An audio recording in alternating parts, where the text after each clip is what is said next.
ćemo da završimo to. Evo, stigli smo na poslednji Love Base. Uspeli smo i to. Nadam se da nećemo morati da ponavljamo to i u finišu trke, ali ako bude trebalo, izmislit ćemo izvore energije za to. On je čovek takav da ono za što se odluči, on to ostvari, koliko god to bilo teško. Taj njegov inat, koji je možda za neke stvari loš, za one prave životne stvari je fenomenalan. Nije naš, tu je i ovaj mladi čovek kome je on uzor na svakodnevnom nivou i to je sigurno bila jedna bitna stavka kao takva. I smešno je to što sad već dolazi do tih momenta, znaš, kao, sine, doneo sam ti medalju. A, opet, jel ima kao nešto?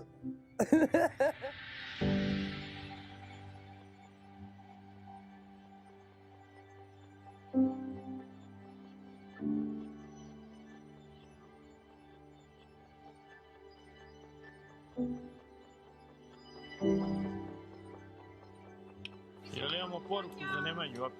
Ništa, idemo da pokušamo, rekao sam ja, napisao sam uvek. Idemo, ćao. Ajde, srećno.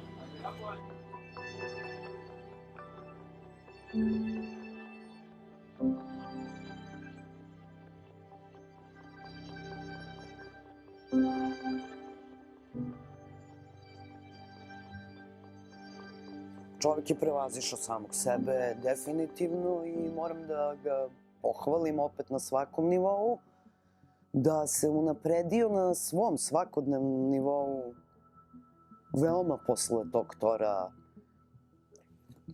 prosvećenje, spoznaja, odlazak negde u najdublje dubine svoje na nesvesnom nivou, svesnom, borba sa preživljavanjem za opstanak, gde se ruše sad sve one barijere koje ti je društvo, roditelji, kogod nametnuo tokom života, iako je uvek bio čovek koji živi za slobodu i tako postoji, definitivno je odskočio na svakom nivou, a pogotovo što se tiče nervoze i negativnih uticaja svakodnevne ulice, politike i svega onoga što njega uznemirava, da apsolutno preporučujem svakome i svaka čast.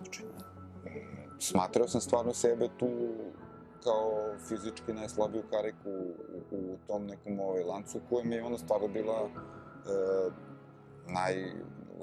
najglavnija namera mi je bilo da dam sve od sebe da to ne pokidam, znači da ostanemo, jer to je bio plan, idemo zajedno i idemo dokle stignemo.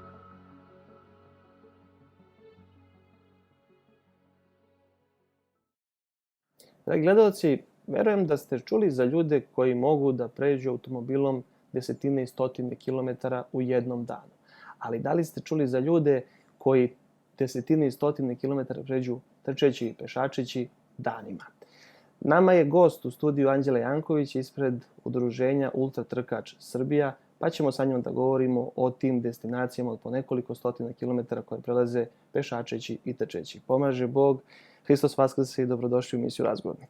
Bog pomogao, vaistinu Vaskrse i hvala vam puno na poziv.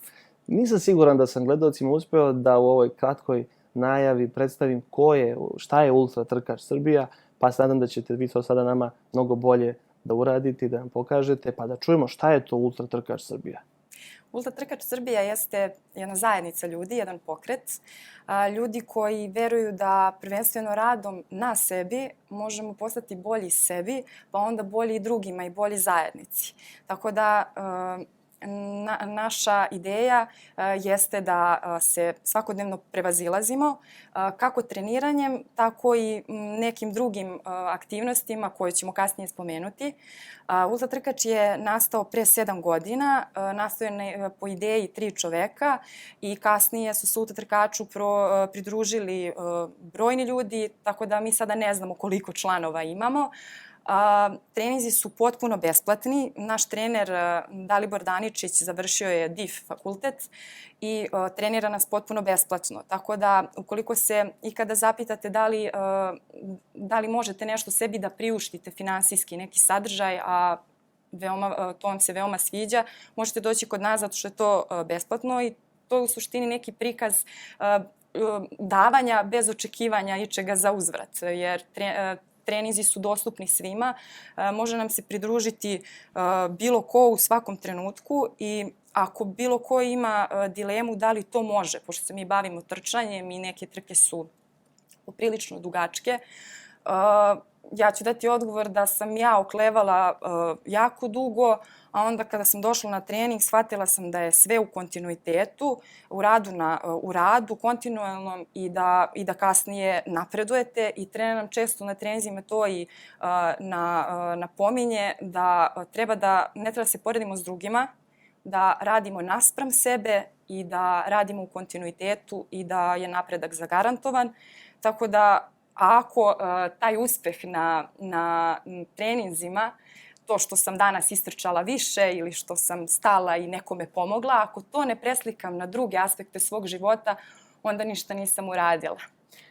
Kažete da ste nastali pre 7 godina. Da. Koji je tada cilj bio osnivača?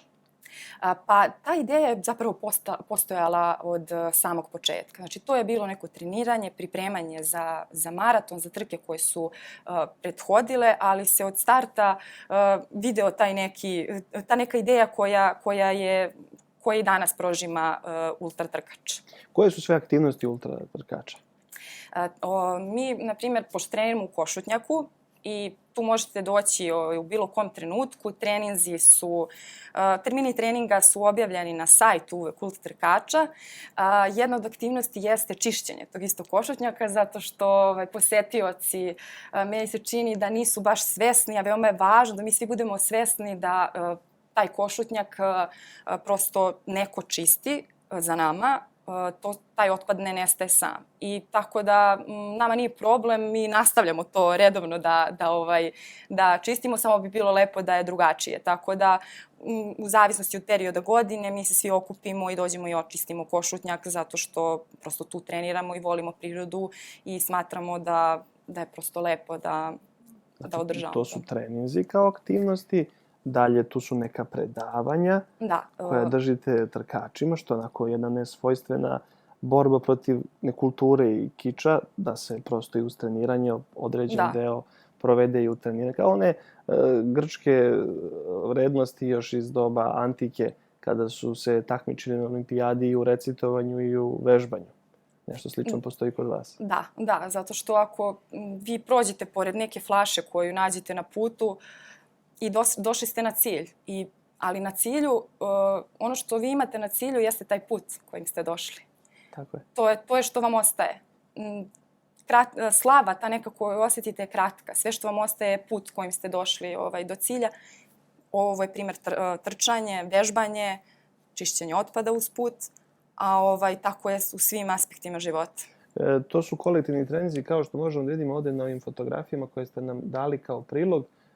Šta ste rekli? Koliko se ljudi okuplja tu? Vi kažete ne znate koliko je ultratrkača. Ja sam čak i rekao da vi niste ultratrkači Srbije, a vi ste rekli pa ne, mi smo ultratrkač, ali se broj umeđu vremenu povećao, tako? Da, pa vremenom prosto ljudi dolaze, priključuju se i majice koje ste primetili da imamo kao ultratrkač Srbija, mnogi ljudi koji čak i ne treniraju sa nama ih kupuju, nose, šalju nam snimke, zapravo ljudi iz cele Srbije. Jako je interesantno što, na primjer, naš najmlađi član jeste Vasa koji u avgustu puni godinu dana. Mislim da ima možda jedna mlađa beba od njega. Prosto u ultratrkaču treniraju ljudi raznih uzrasta, raznih profesija. U ultratrkaču su prosto nastala i velika prijateljstva. Prošle godine smo imali prvo ultratrkač venčanje, njih dvoje su se upoznali u ultratrkaču.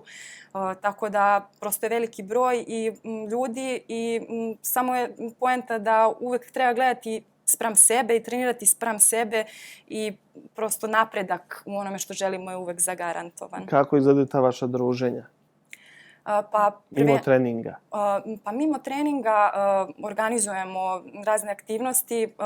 Jedna od aktivnosti jesu predavanja sa gostujućim predavačima koje organizujemo takođe u Košutnjaku, u amfiteatru na otvorenom i to je sve nekako počelo je to u dogovoru sa profesorom Boškom Milosavljevićem, a kasnije su se pridružili i razni drugi predavači, Aleksandra Ninković-Tašić, na primjer, Nikola Drobnjaković. Sve je to u okviru projekta Građansko novinarstvo i na čijem YouTube kanalu svi koji žele prosto mogu videti sve te neke intervjue, sva ta predavanja. Za vas prepreka nisu ni loše vreme, ni snijeg, ni kiša. Treninzi se odvijaju verovatno uvek u isto vreme, na isto mesto. Tako je. I to je jako interesantno da možete vidjeti kako je priroda jedno čudo, da vi u jednoj šumi svaki sledeći put ta šuma je drugačija. Taj put koji mi trčimo već godinama je uvek drugačiji, nikad ne može da nam dosadi. Koliko nedeljno puta se okupljate i trenirate? Pa u zavisnosti od toga kada je neka trka za koju se pripremamo, u proseku 3 puta. 3 puta nedeljno? 3 puta nedeljno, da. Sad, kažite mi, pored trčanja imamo i građansko novinarstvo. Šta je to? Građansko novinarstvo jeste projekat koji negde obitava paralelno sa ultratrkačem. Traje već 5 godina i zamisao ultratrkača jeste da se ljudima pruži opet neki kvalitetan sadržaj, a to su intervjui sa raznim ljudima različitih profesija koji svi oni odgovaraju na ista pitanja i svi ti intervjui, kao i ona predavanja koje smo spomenuli iz Košutnjaka, mogu se naći na YouTube kanalu Građansko novinarstvo. Ideja ultratrkača samog po sebi, svi ti treninzi, ta predavanja, to građansko novinarstvo, apsolutno nije bilo kakva finansijska korist. Istina je da je nastao neki trošak, ali ideja zaista nije da se to naplati. Jedina korist ljudi koji to stvaraju jeste saznanje da je to došlo do drugih ljudi, do nas danas i do onih koji dolaze za nama. I ako je uticalo na samo jednog čoveka, to je nagrada. Sad mi kažite kako izgledaju pripreme za takmičenje, za trke, koliko tih trka godišnje ima na kojima uzimate učešće i kakve su to trke, o čemu se tu radi? U pitanju su uglavnom trke u prirodi ili trail, planinske trke. To su trke različitih distanci, prosto po različitim vremenskim uslovima i po suncu, kiši, snegu. Pripremamo se na Košutnjaku, trener nam postavi taj ciklus priprema i onda blizu trke se, naravno, intenzitet treninga pojačava. Interesantno je to što je i taj put do same te trke veoma važan i veoma zanimljiv. I ja bih tu spomenula trku na kojoj su bili trener Dalibor Daničić i Branko Lučić i Boško Ćirković-Škabo i Aleksandar Đaković. To je trka koja je dugačka 330 km i odvije se u Italiji, u Osti, i zove se trka Tor de Jean. I tu trku su oni završili za oko 6 dana, što je i limit, vremenski limit trke, a nakon te trke nastao je jedan film koji se zove Dani divov. Taj film zapravo opisuje i suštinu ultratrkača i te pripreme za trku i tu samu trku. Film se može pronaći na našem YouTube kanalu Ultratrkač Srbija, potpuno besplatno. Mi smo ga nudili raznim televizijama takođe potpuno besplatno. Jedino ga je emitovala televizija Herceg Novi. Spomenula bih da je film sniman iz sopstvenih sredstava, učesnika. Bilo je pomoći prijatelja u vidu neke opreme. Ja ne bih sad nabrajala imena tih prijatelja, prosto da ne bih nekoga izostavila. Tako da postojalo je veliko ulaganje u taj film. Režiser je momak koji trenira sa nama, zove se Dušan Nestorović i on apsolutno nikada nije radio tako nešto, a film je veoma tehnički dobro odrađen i priča je fenomenalno odrađena. Tako da opet ideja ovog filma jeste, kao što sam malo čas napomenula, da film dopre do što više ljudi. On je otkrio neke darove za koje nije ni znao da ih posjeduje. Tako je. A verovatno da se tokom trkanja otkrivaju još neki darovi koje posjedujemo, a da toga nismo svesni, zapravo da toga niste svesni vi učestvujete. Sa čim se bori jedan ultratrkač Srbije na stazi dugoj 330 km? Ne mogu vam baš reći sa čim se bori na 330 km jer nisam završila takvu trku. Završila sam neku od kraćih trka. Bori se sa sobom. Znači, prvenstveno sa sobom, ne sa drugima. Sa sobom upoznaje sebe kako reaguje kada mu je malo hladno, kada mu je malo toplo, kako reaguje kada ga nešto žulja, kada su nastali žuljevi u cipelama, kada izađe prosto iz svoje zone komfora, kada malo ne odspava. Prosto zapitate se kakvi ste prema drugima usput, da li ste se našli nekome tu, da li ste bili možda grubi prema nekome. Prosto svašta se odigrava u čoveku i u svakom čoveku se odigrava, verujem, nešto drugačije, nešto što samo on zna. Vi rekli ste da niste učestvovali u toj trci od 330 km, ali jeste u nekoj drugoj. Kojoj? Pa između... Po dužini, mislim. Vjerojatno ste učestvovali puno trka, ali u toj najdužoj. Pa iskreno nisam ni učestvovala u mnogo trka. Najduža trka koju sam ja završila jeste trka u Istri. 100 milja Istre i na toj trci sam završila 100 milja, 168 km. Za koliko dana? Za oko 2 dana. I kakav je osjećaj trčati takvu trku? Pa u suštini fenomenalan, ali nakon što se završi trka i kada vam ostane utisak na taj put koji ste prošli i naravno sve što se odigrava u glavi, to su usponi i padovi. Ja bih citirala, to jest parafrazirala Jovicu Spajića koji je baš u jednom intervjuu za Građansko novinarstvo rekao da je trčanje kao život, da imate uspone i padove, ali bitno se krećete i da prosto da idete napred i naviše. Od kad ste vi u ultratrkaču? Ja sam u ultratrkaču 3 godine. I šta vas je privuklo da se tome priključite, tom pokretu, tako da kažem? Iskreno, pratila sam ultratrkač na društvenim mrežama i na YouTube kanalu i upravo me privukao malo drugačiji sadržaj od klasičnih trkačkih, kako kažem, pokreta ili klubova. Upravo ovaj sadržaj o kome smo pričali i ja sam prepoznala da gajim iste vrednosti. Sa njima. Da. Šta su još, pomenuli ste majice, na koji način ljudi mogu doći do njih, na koji način mogu da se uključe, kako da pomognu ultratrkača, ako nisu spremni da trče, ali prepoznaju u organizaciji nešto značajno i važno za hrišćanstvo, za pravoslavlje, za izdržljivost, za razvijanje tih vrlina koje postoje u našem narodu? Pa ovako, nama se prvenstveno na treninzima mogu pridružiti u bilo kom trenutku. Mogu vidjeti termin treninga na sajtu. Što se tiče majica, nema ih uvek, štampamo ih uglavnom pred neku trku, pred neki događaj. Mogu se uglavnom naći u radnji Beogradskog sindikata na Dorćolu. Majica, na primjer, koju ja imam na sebi, jeste majica koja nosi slogan Inspirisani nadom. Mi smo ovu majicu štampali pre 2 godine za Beogradski maraton i ovo je slogan udruženja obolelih od plućne hipertenzije i mi smo prosto samo nošenjem tih majica želeli da dopremo do što većeg broja ljudi, da ljudi čuju da postoji ta retka bolest. Ta bolest bi se mogla najbolje opisati kako zamislite jednog trkača koji trči svoju trku, svoj maraton i puls mu jako visok, jako teško diše. Ljudi koji su oboleli od plućne hipertenzije, oni tako teško dišu pri svakom svom koraku. Oni ne trče, pri svakom svom koraku tako hodaju. Tako da prosto ono što mi možemo da uradimo za njih jeste da na neki način pomognemo da se čuje za njih.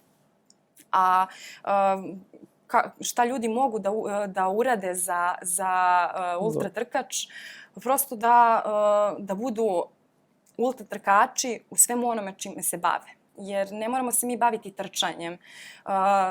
Bitno je da se krećemo. Ovo je bukvalno kretanje kroz trčanje, ali bitno je da se krećemo, da idemo napred, naviše, da kada padnemo, da ustanemo i da prosto preslikamo to na svaki aspekt svog života. Koji su još slogani, ako ih imate, kojima ste želi da ukažete na neke probleme, društvene fenomene, nešto na što treba staviti poseban akcent? Pa naš jedan slogan koji nam se uvijek nalazi na majici jeste ko sme taj može. Citirali smo nekoga ko je pametniji od nas i koji je to jako lepo rekao. Postoji prosto jedna malo poduža krilatica kojom se mi vodimo. Ja ću reći njen jedan deo. Znači, to je da mi ne trčimo brzo, nego želimo da stignemo daleko. I naša ideja nije pobeda pojedinca, nego bolja zajednica. Mi ne želimo da preteknemo tebe, već da prevaziđemo sebe. I ne znači da smo mi bolji od tebe, već da i ti možeš to što i mi. Slušajući tu vašu krilaticu koja vam je onako nešto oko čega se okupljate, to je kao da jednim drugim uvek dajete ruku u trenutku nekog problema i spašavate nekoga i tako činite jedan lanac neprekidni u kome jedni druge vučete i spašavate. Tako i jeste. Ja bih dala neki najjednostavniji primjer sa treninga. Naši treninzi pred samu trku traju po 4-5 sati. To je 4-5 sati trčanja u Košutnjaku i svako trči svojim tempom. Međutim, desi se da prosto neko zastane, padne fizički ili umno. I onda neko ko bi mogao da bude u prvim redovima i da trči mnogo brže, neko ko je najbrži, taj prvi bude poslednji i ostane sa ovim ko je klonuo malo snagom i onda popriča, razonodi ga i onaj ko je zanemoćao nastavi, produži dalje.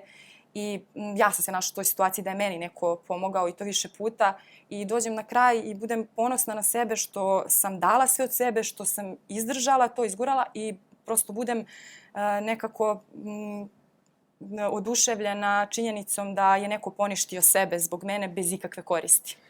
Kako deca reaguju na ultratrkač? Koliko ih ima? Vi rekao ste da je Vasa ima nepuni godinu dana. Ima li još deca drugačijeg uzrasta? Ima još dece. Tu su Irina i Lazar, tu su Sonja i Milutin koji su osnovci, Milica i Svetozar su srednjoškolci. To su nam najredovniji članovi, ali ima prosto još dece i oni su tu, dolaze sa svojim roditeljima. Nekad su istrajniji od svojih roditelja i onda nam oni daju nam najveću lekciju. I ja bih dodala jedan moment sa treninga na kom nisam prisustvovala, a taj trening je bio prikupljanje otpada. Nakon treninga je objavljena fotografija na kojoj neko od te dece skuplja smeće onako sa osmehom na licu. I meni je samo bilo u glavi da prosto evo odrasli, eto nam odgovora ko skuplja otpad za nama. A recite mi, znamo podatak o najmlađem članu, ima li podatak o najstarijim članovima? Ne znaju mu se godine. U Srbiji da li postoje staze kojima se trči gde se takođe okupljate mimo Košutnjaka? Znate kako, nama je zbirno mesto Košutnjak, a posle toga svako za sebe ili grupice, prosto idemo po celoj Srbiji. I jako je lepo što nam se javljaju ljudi iz raznih delova Srbije koji nisu nikada došli na naš trening, da nas pozdrave, da nas se priključe i da kažu da prosto i oni treniraju uporedo s nama. Kako vi uspevate, pored vaših obaveza, da uklopite i ovu obavezu, ali vama dragu, ultratrkača? Pa dobro ste to rekli, meni dragu. To je upravo odgovor. Kada nešto volite i kada sebe date, nije vam žao da sebe date. A iskreno, ja samo vidim da mnogo dobijamo od ultratrkača. To je, na primjer, prijateljstvo? Da, prijateljstva, ljubav, onda putovanja, sami treninzi, lekcije. Na svakom treningu postoji neka životna lekcija. Mali gestovi. Jeste li uspeli nekoga da ga privolite da bude član ultratrkača, pošto, kako ste rekli, to je dozvoljeno i da se dođe i da se ode bez neke koristi prema vama. Ali da im nešto što ste stekli kroz druženje, napor i aktivnost prenesete i da im onda na taj način, zapravo da postanete vi neka vrsta predavača nekome ko je u nekom problemu, onda mu vi kroz vaše iskustvo to ispričate. Pa konkretno, ja sam za, na primjer, moju bivšu koleginicu koja mi je prijateljica, ona je došla kod nas i sada trči sa mnom sve te trke.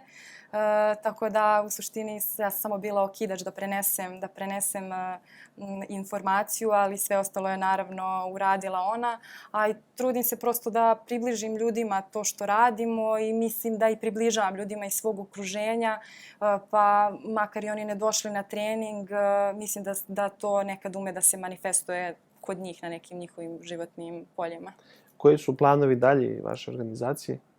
Pa nastavljamo da gradimo zajednicu i nastavljamo i da treniramo i sa građanskim novinarstvom i tako da idemo dalje. Što se tiče konkretno trkanja i takmičenja, koje su to neke destinacije na kojima ćete se okušati, probati, vi lično ili neko iz organizacije?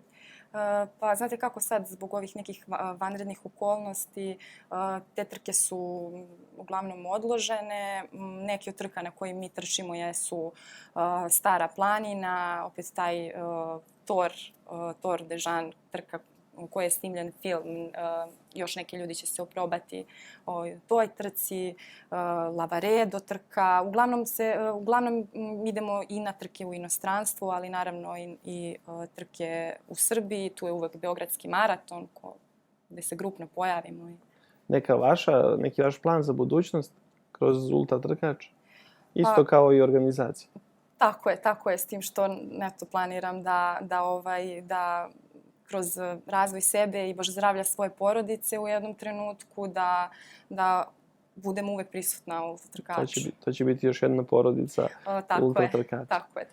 Puno vam hvala što ste bili gost emisije Razgovornik i što ste s nama podelili vaše iskustva vezana za takmičenje, za neke lične stvari koje ste kroz Ultra trkač stekli i što ste na neki način pozvali naše gledaoce da vam se na različite načine priključe, što kroz predavanja, što kroz trčanje i kroz građansko novinarstvo. Jer oni mogu da preporuče neko ko je bio zanimljiv gost za razgovor ili na koji način mogu da se obrate vama? Naravno, mogu da nam pišu. Nama bi bilo drago kada bismo mogli da stupimo u kontakt sa još nekim predavačima ili ljudima s kojim bismo mogli da uradimo intervju, jer prosto i do tih nekih ljudi treba doći. Prosto nije lako doći do ljudi s kojima želite da uradite intervju, ali prosto da, znači će nam i preporuka i hvala vama puno na pozivu i stvarno ljude sve pozivam da pogledaju i naš film na YouTube kanalu i da pogledaju i YouTube kanal građanskog novinarstva i da nam se pridruže u bilo kom trenutku. Hvala vam još jednom i želim vam puno sreće i uspjeha u daljem radu. Hvala također. Dragi gledalci, bilo je ovo Anđela Janković ispred organizacije udruženja Ultra trkač Srbija.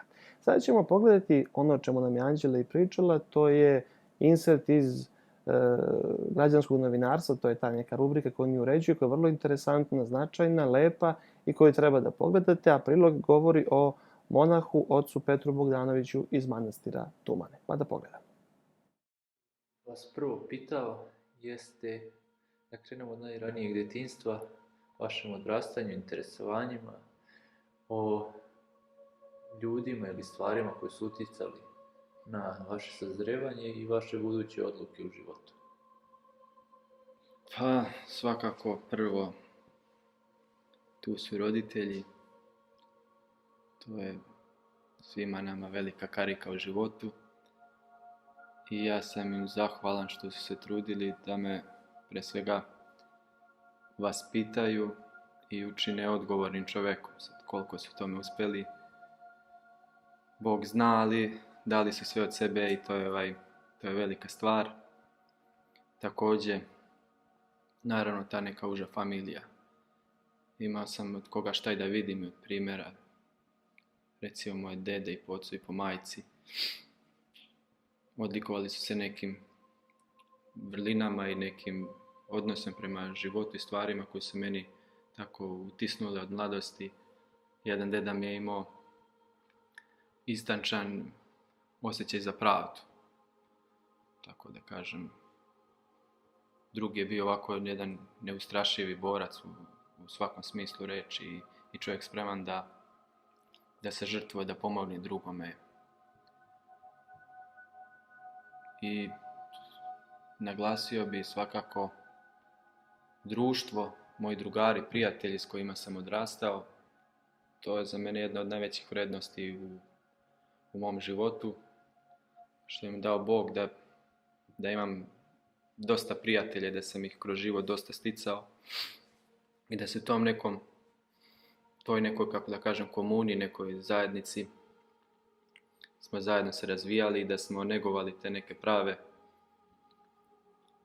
stvari kao što je pre svega ljubav jedni prema drugima i radost, ophođenja, viđenja, požrtvovanost, otvorenost, spremnost da čujemo jedan drugog i da se radujemo jedan drugome i eto kažem, blagodaran sam što sam nekako, neki kažu čovjek stekne jednog prijatelja, da li ga stekne, ne stekne, ne znam ni, ali ja mogu kažem da imam zaista puno prijatelja u životu van pre mog nekog, da kažem, ovako ulaska u klir, što se tiče crkve, nekog, da kažem, dinamičnijeg crkvenog života.